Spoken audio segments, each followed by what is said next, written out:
Hello.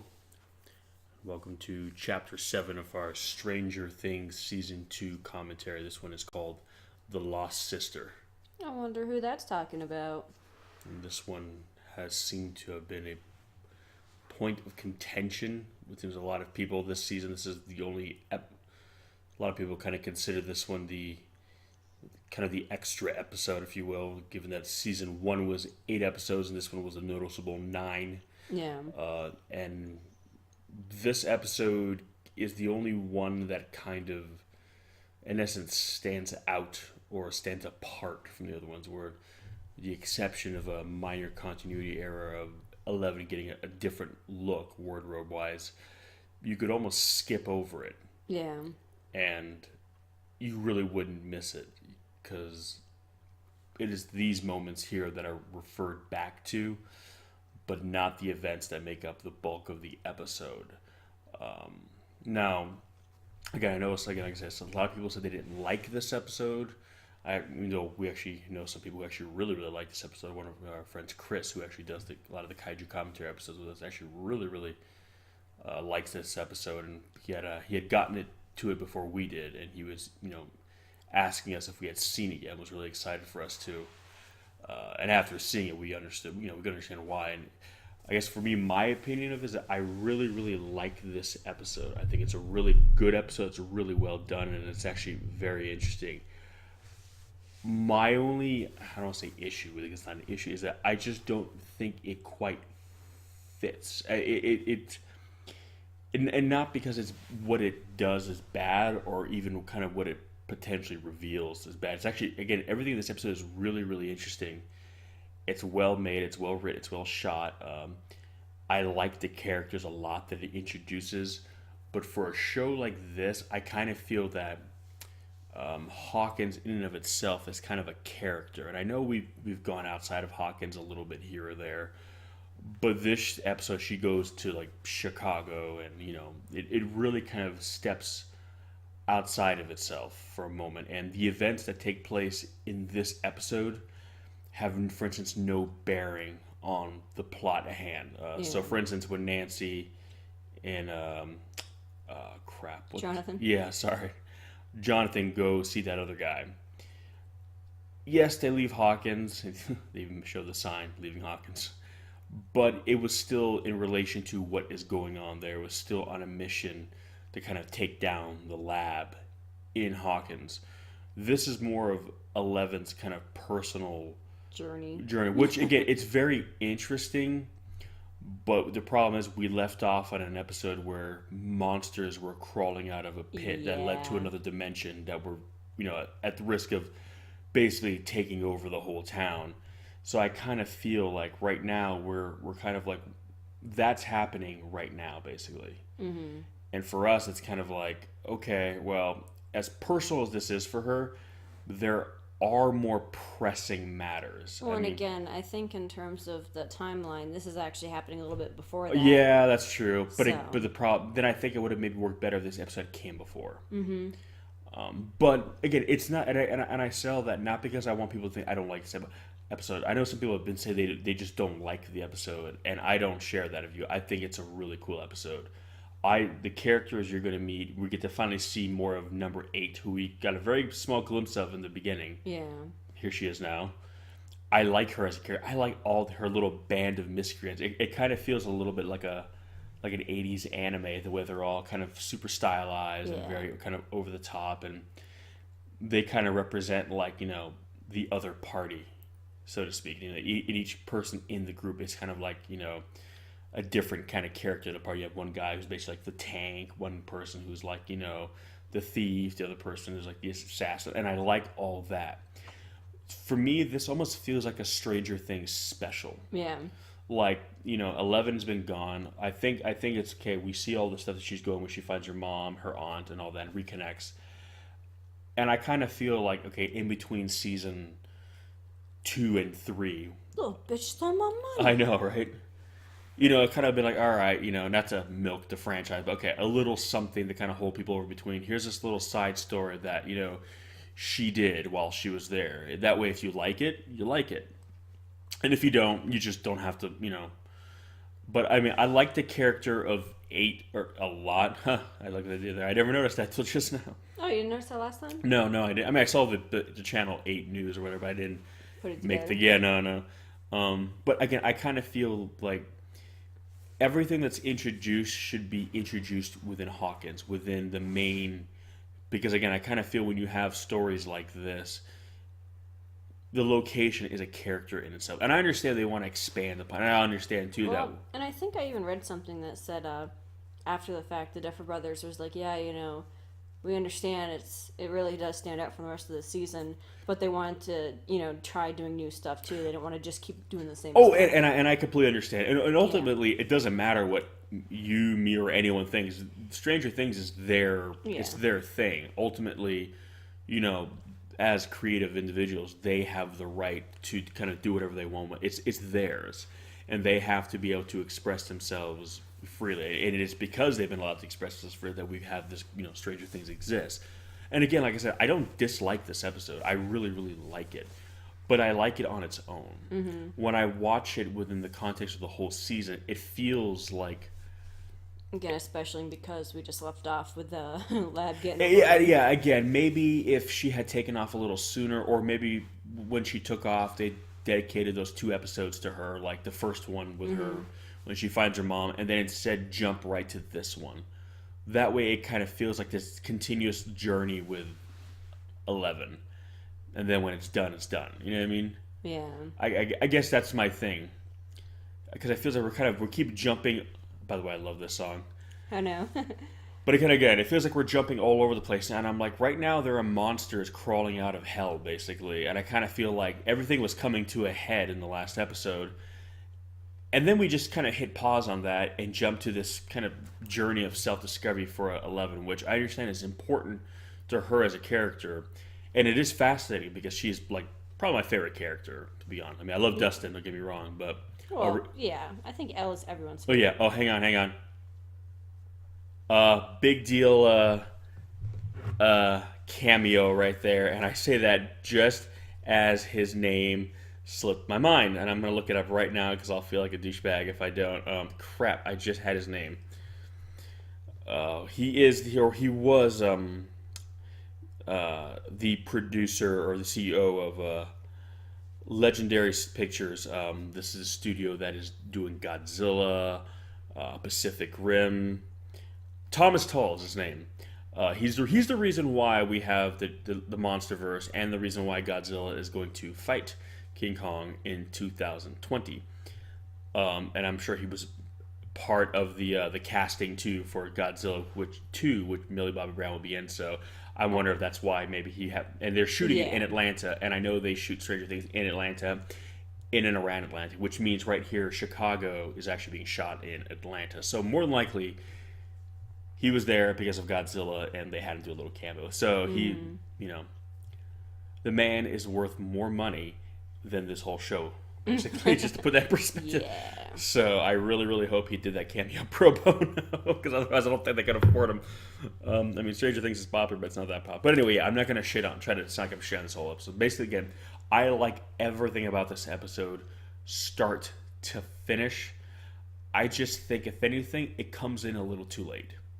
If this is something they really want to do, I think they should have brought it in sooner, because right now, as interesting, cool, and awesomely 80s as all these guys are right now, I don't really care, because there are monsters crawling out of another dimension. I know. And I'm kind of like...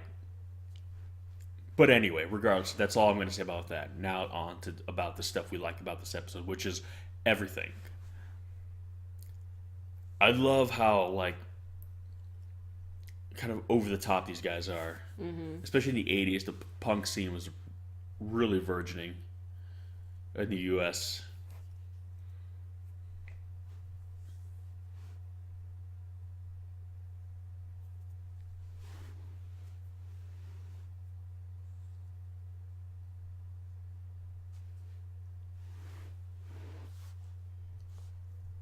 I wonder if that's like a little like wink wink. Ooh.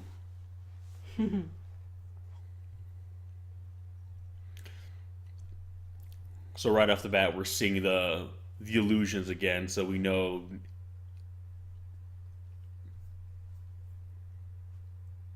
God, I love her hair. I know.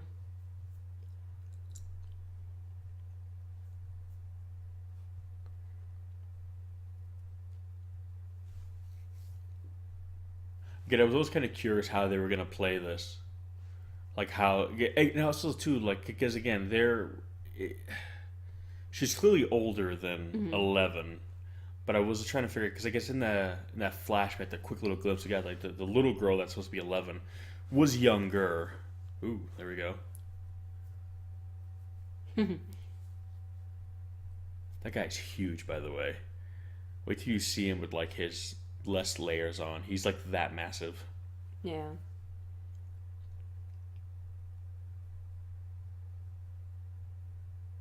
It's also interesting now too that she's using her, I guess, her real name. Yeah. Like she's rejected the whole. But then again, I kind of feel too like L11. I think the term. I'm curious to see if they're going to continue to call her 11 now when she comes back when we see her like in season I 3. know. So I was kind of surprised that she was so like warmed her. I was kind of thought Yeah. that maybe she was gonna be like, I don't want to be found. I don't want that kind of attitude. So it's kind of cool that she wasn't like a bitch to her. Like I like that. She was accepting of her. Yeah. At the same time, I'm sure she's like, well, she's like me, so who else does she have? Well, that's just true. Again, there's not a lot of people like her. Not to mention her abilities could make her pretty useful given what they do.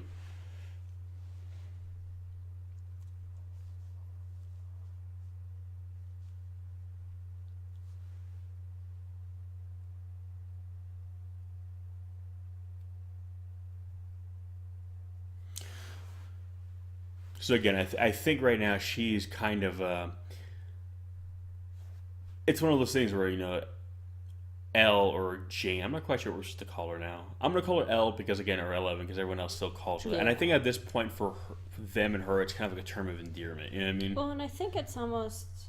I mean, again, I know we say this every time, like we're assuming you watch this, but obviously she decides to go back. So I think it's like here she's Jane, but when she returns, she's 11. You know what I mean? Yeah. Well, again, I think Jane represents. I like that. It looks cool. It's the life she can't or couldn't have. Yeah, I mean, I think at first maybe she's going by Jane because in defiance to Modine's character, because again he made her 11. Basically, she was meant to be Jane, but he turned into 11. Yeah. But at the same thing, I think she has to realize, well, it's unfair what happened to her. She is 11. She's not Jane. Jane was the girl she was supposed to be, and that was taken from her. But it doesn't change the fact that it's not there. It's gone. I like how she touches it to make her. And it's also interesting too because this is the first time she's really had interaction with like a girl close to her age. I mean, she didn't Yeah. really have a lot of interaction with Nancy, and not just another girl, but a girl that's like her, a girl who went through a similar thing. Yeah. And she was older too, so. But again, she got out before. Yeah. But again, I know they're going to talk about later on how they took 11 away. And I think it's because, again, 11's powers were considerably stronger, and I think that's kind of more what they want. I mean, her power. I mean, she has the power of illusion, which is very effective, but ultimately, none of the things she's showing are real. It's only basically if she can convince you they're real, whereas 11 can literally do. I mean, you see how strong 11 is. Yeah. 11 can like pick things up, flip vans with her mind. Murder you. Yeah. Ultimately, 11 is a more formidable weapon. So I think that's why they kind of favored her more and kind of took her away. Also, 11 has like psychic ability to it. She's not just like telekinetic. She can actually like reach out and communicate with people with her mind. So ultimately, she's kind of like the package deal. Mm-hmm.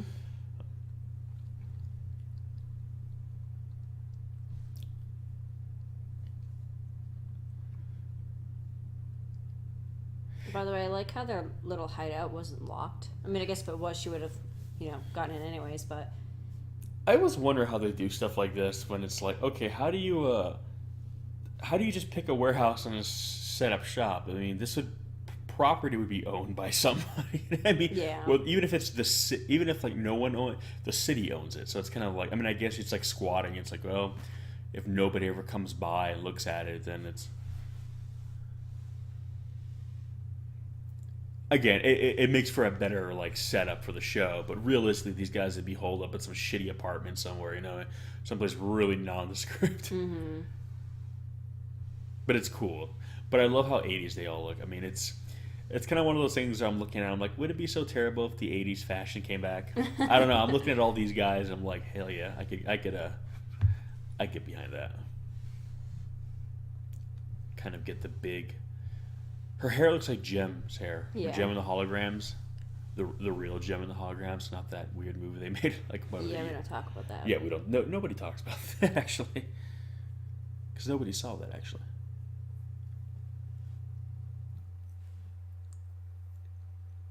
I also thought it was interesting here. Like she could kind of pick up on even like radio signals. Yeah. I was thinking that was interesting that she looked for this rather than him. Well, I think it also shows you. Well, I think it's kind of sad. I guess it kind of speaks to like the a slightly not there father figure that he can kind of is, and that she knows that she has a better chance of finding him through that than him himself. Yeah. Which is kind of sad, but it also shows you how powerful she is. That she can just how far her reach is. You know what I mean? And it's actually kind of scary. I don't want to meet your friends.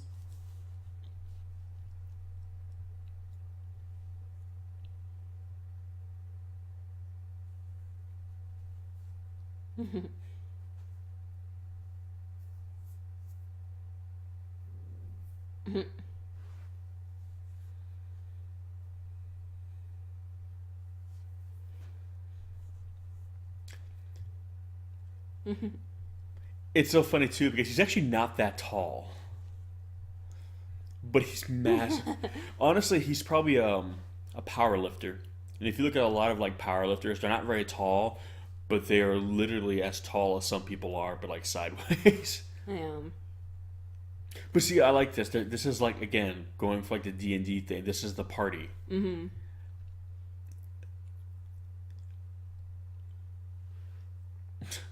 But again, it's kind of like but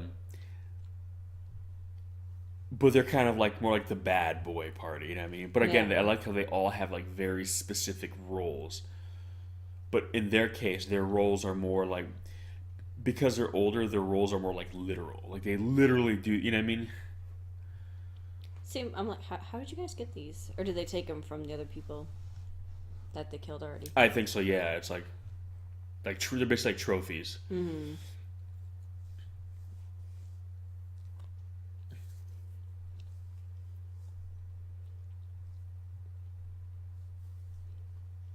But yeah, so they're vigilantes. Yeah.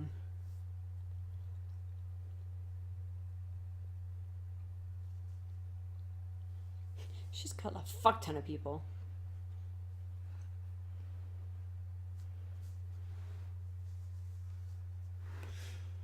But again, see right now she's playing in towards like right now like Yeah. Eleven's kind of like her rebellious. Just like yeah, she's basically telling her everything she thinks she wants to hear, and everything Hopper was like kind of he was basically felt like he was being overprotective. He was being restricted. Not that I like to reference these movies too often, but if you look at the Star Wars prequels, it's kind of like Anakin's whole issue with Obi-Wan. He's like Obi-Wan knows how dangerous Anakin can be if he doesn't learn to control himself and rein himself in.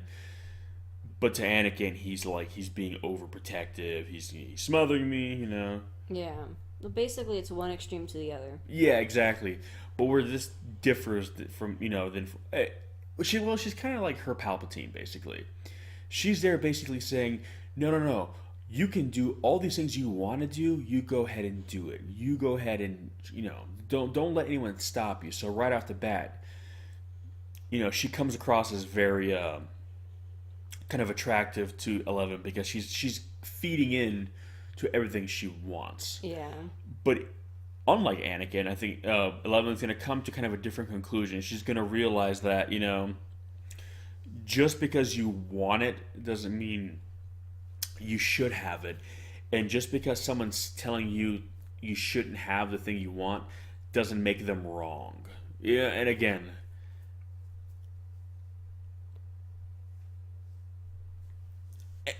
I think there is a part of 8 here who it's coming from a partially of a good spot because yeah, she understands, but at the same thing, I don't, and I think it's maybe unbeknownst to even her, but there is a selfishness. She's kind of started Yeah. this crusade, and for her now, the crusade has kind of just become everything, and she's basically kind of like saying, well, yeah, I want to help her, but more or less, more importantly, I just see her as a tool to be used. Yeah. She's an effective weapon, and everything is kind of becoming a means to an end.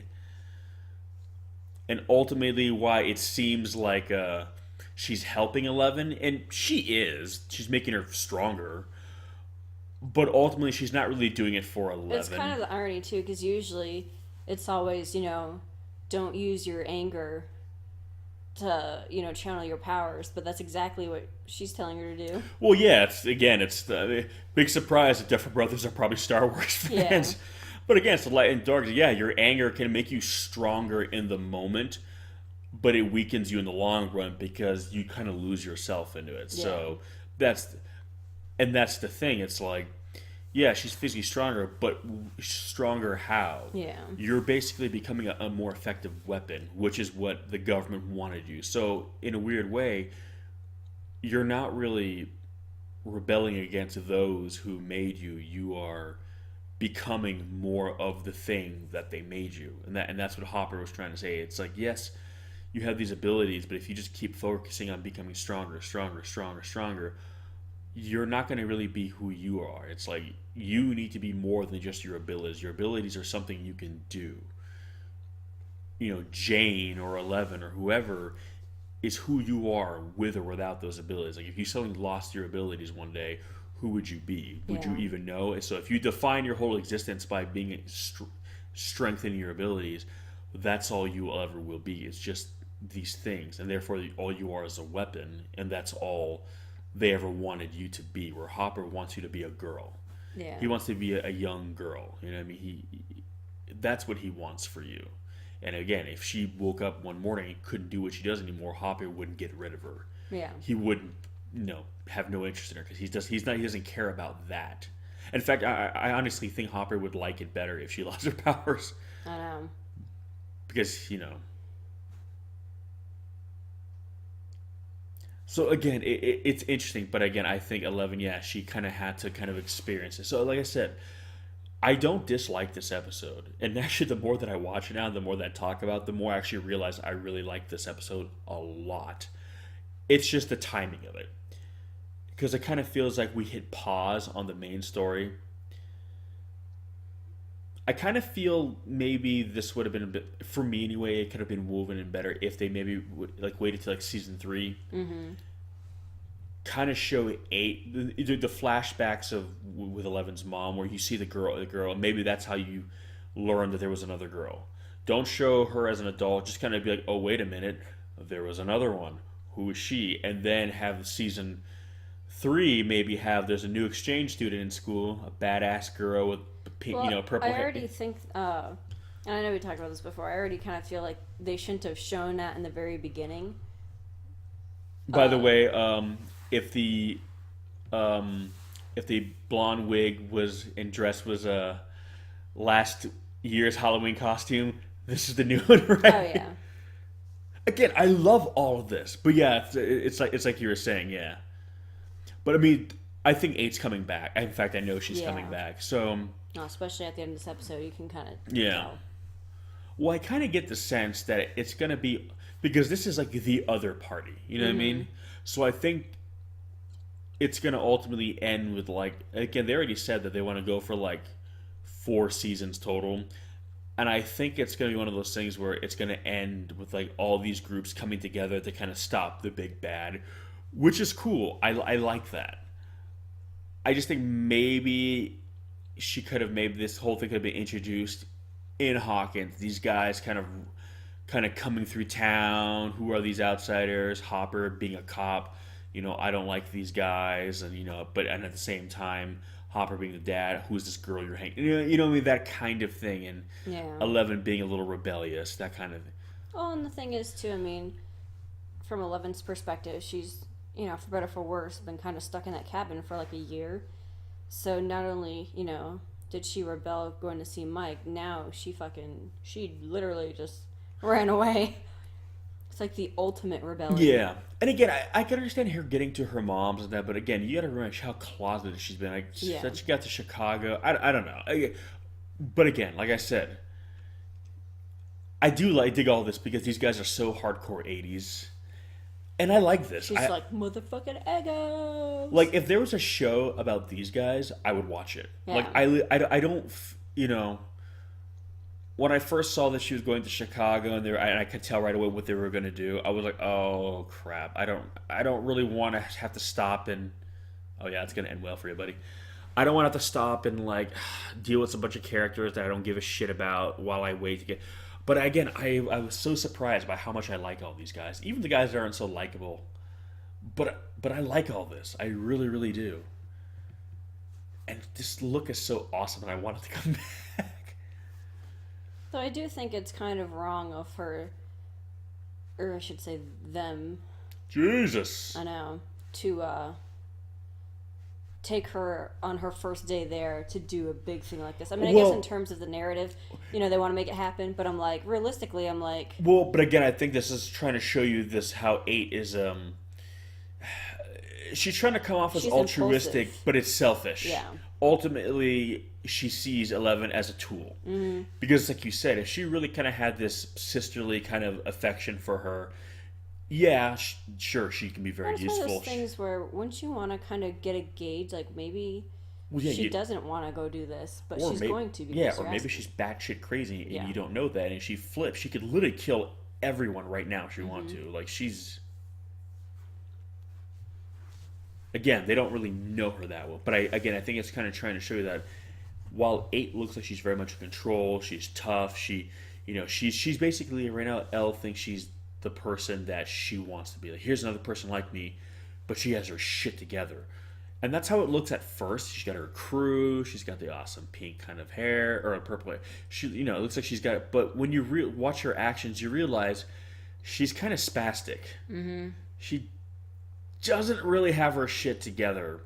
And the fact that she just found out she found her sister, found out she's alive, finds out what she can do, and her first thought is, let's go kill someone. Yeah. Punky Brewster.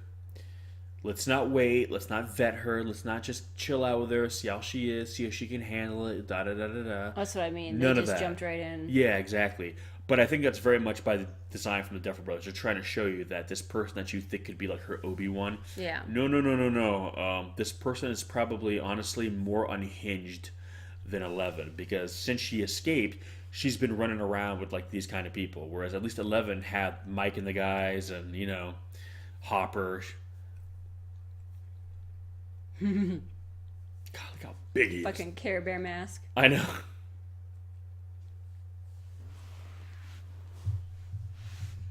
But yeah, that's my point. I honestly think that 11 has had more good influences in her life than 8 has. Yeah.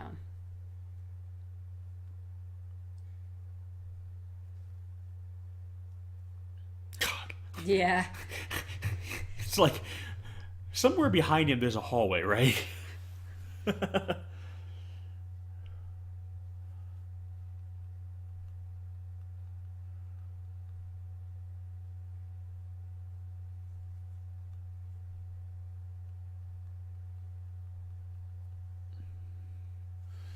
I love this right here. It's so creepy. But it also shows you the age difference between the two. Mm-hmm. So I'm assuming she would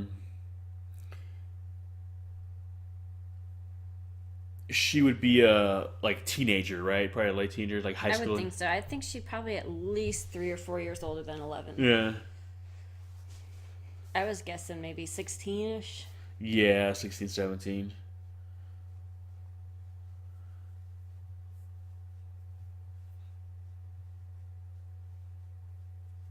But you see, yeah, this is what she wants 11 for. She basically wants 11 to be her attack dog. Because that's the thing. I mean... Uh-oh. Oh. I think ultimately this is what they really want to achieve with this episode. Yeah. It's this kind of nugget that he's still out there somewhere. Which is scary. but not as scary as the demon monster dogs that are crawling out of hell right now. And that's what I keep Yeah. coming back to. All this is fascinating. If there wasn't something really bigger and more pressing happening. But you see, here we go. I love how she's doing the Vader thing right I away. That know. is Vader's move. But you see, that's what she wants. She wants a weapon. She wants something, and that's what she sees Elle as. She's not stopping thinking like, is this right for her? Am I? She's not even thinking like, am I happy? Yeah. Oh, there we go. She.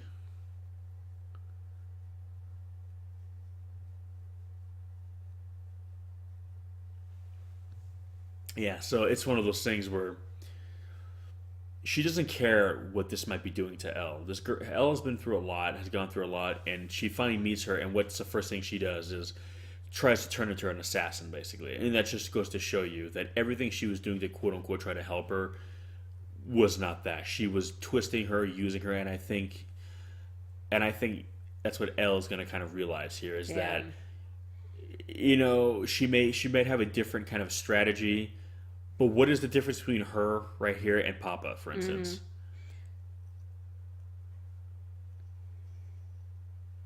Well, it's one of those things. Is one thing in self-defense, but because they're actively going after these Yeah, people. which is exactly what Yeah. Elle was designed to do. That's what they made her. They made her as a seek and destroy, Yeah. weapon.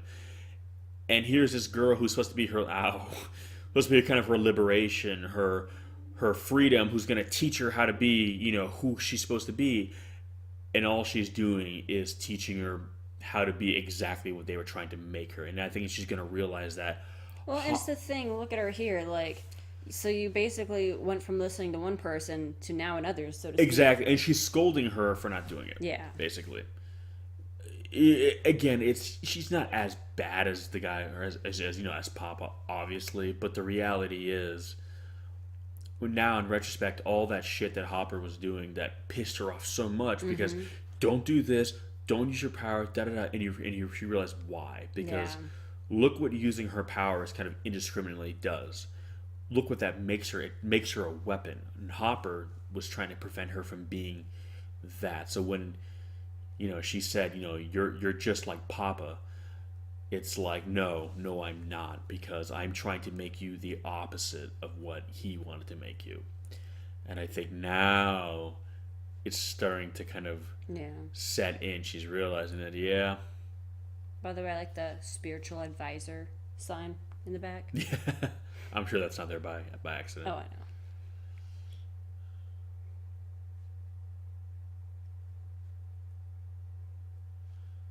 Also, you have a power that is better than mine. Yeah.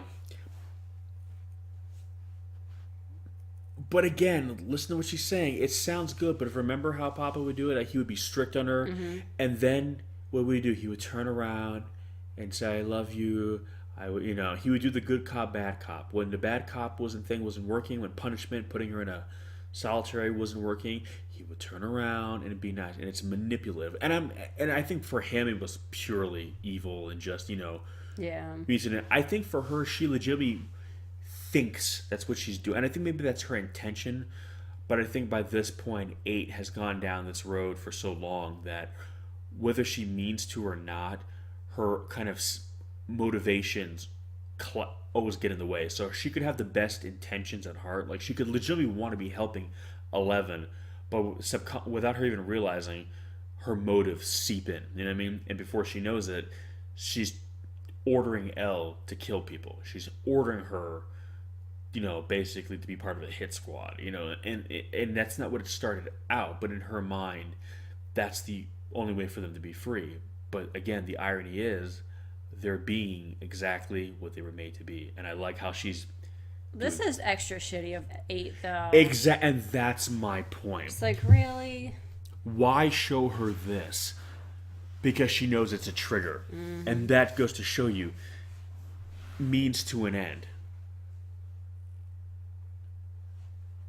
I know Millie Bobby Brown had said this was a difficult day for her on set because, what this man represented. But it's funny, she's also said in interviews too that she thinks that his character deep down actually did love her. Yeah. And I mean, Remember I forget which Duffer Brothers said up. They're like, "Oh, that's Stockholm syndrome." yeah. They made that joke. But again, it also shows you too when an actor plays a character for a while, Yeah. they essentially kind of give insight into that character that even if they weren't written that way, they kind of add a dimension to that character.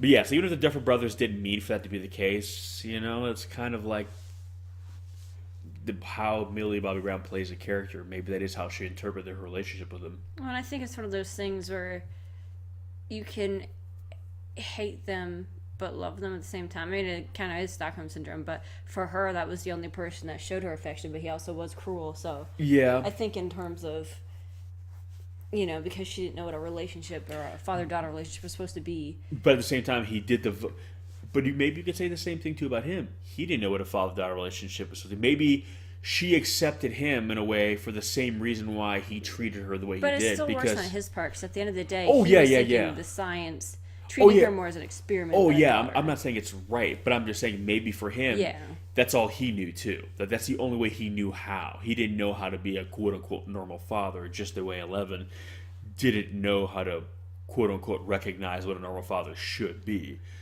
Again, it doesn't excuse anything, but again, it's kind of like, number 8, supposed to be her sister, but she's not behaving in a way that a well-adjusted person would recognize how a sibling should act. Yeah. But based on her experiences and the way she is, to her, that's the best thing to do. Yeah. Again, this episode illustrates so much. So that's when people say they don't like it. I'm like, no. I think it's wrong to say. It's an important episode. It just it doesn't fit with the flow of the rest of the series. Yeah, and I think that's the only problem is that funny. You can already see how much she's aged right there. I know. Again, that's the only thing. It's just it feels like they themselves didn't really know where to put it. I'm not saying that's not the case, because it just kind of feel like it's just dropped in. But again, with that said, I know the dance. But that's the thing. I will never skip over this episode. No. I know some people like they it's just really good. Go. Again, you could, and the only continuity issue would be her new style. But I don't want to. I love this episode. I really. And I'm thinking this is why they put it here. By the way. Yeah, I mean I understand. Again, the problem is not problem. I'm no expert, people, so I don't think like I'm thinking like, oh my god, I could have done it so much better. I'm not saying that at all. But I'm just saying, yeah, I think if maybe the Stranger Thing was longer, like it was more episodes, you could kind of maybe find a easier place to drop it. Yeah. But because it's 9 episodes, and this episode is so singular in its kind of approach, I think it's one of the things, no matter where you drop it in, it's always going to kind of feel like it sticks out. Yeah. But again, with that said, it's their show. They have the right to do whatever they want with it. So if they are going to do something like this, and they even realize that, yeah, they're branching out, they're doing something. I mean, I would argue like, well, if you want to do something different, that's fine, but you have to understand that the thing you create doesn't mean you can just do whatever. You have to realize that there are, it is what it is. I love how they're doing this right here, a little bit here. I would say if you want to do maybe this kind of more urban kind of style show, well, maybe do another show. But okay, they chose to do it, and that's fine. It's their show. They have a right to. So then the question becomes, is the episode then good?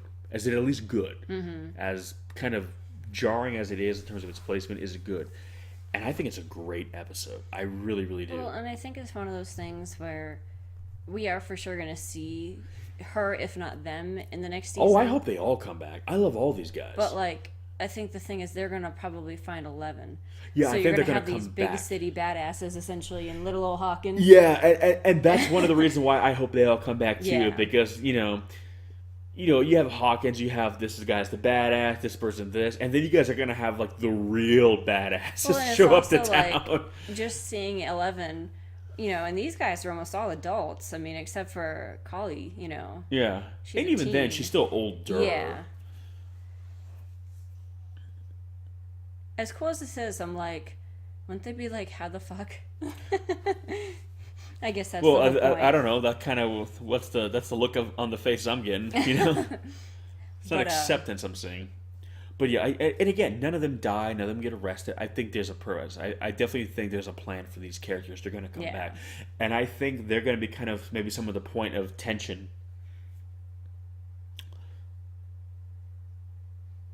Because I think you're going to have party kind of versus party for a little bit in season 3. Mm-hmm. And I'm digging that.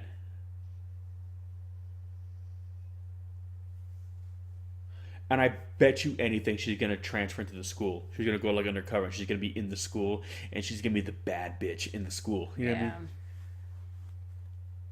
Gosh, you can see her face. She's more mature looking. Yeah. But you see, she realizes now what's important. Yeah. She cared about Jane for what she could do. Whereas the other guys cared about her for who she was. Yeah. And now she gets it. Yeah. And that's why they were telling her to watch her powers. Not because they were trying to restrict her, but because they wanted her to be safe. Yeah, and I'm sure for her, she found somebody like her, but she doesn't want to be with her. And she's got to kind of be like, oh, why is that? Yeah, exactly. She was thinking like she's gonna kind of realize how selfish she is. Well, how she had all the answers, and then it kind of finds out that maybe I finally meet her, and she doesn't like what she sees with me, and I think it's gonna force her to kind of take a. I mean, who knows? Maybe the other guys might not come back. Maybe she might break away because she might look like, hey, you know what? They all like me because of what I can do. Maybe. God, this is my worst nightmare. Someone coming up to you. Yeah, like no, I wanted that empty seat. Are you trying to seduce me? Wow. I'm just kidding. I'm sure she's just a nice old lady. Yeah. I got trapped like that once. We've all been there. My flight was canceled. This old lady started talking to me about Jesus, and it it all went downhill. I was stuck there for hours. It's rough. It's rough, guys. But now I'm excited too because now she's going back. Yeah. And now we're going to have that. And it's because it's her own choice, and she's kind of seen. Yeah. And that's why it's so important. Again, I don't knock this episode. My verdict, I love this episode, and that's all I say about it. But anyway. It's really good, if not weirdly placed. Yeah. Anyway, guys, thanks for watching, and we'll catch you for Chapter 8. Peace. Peace.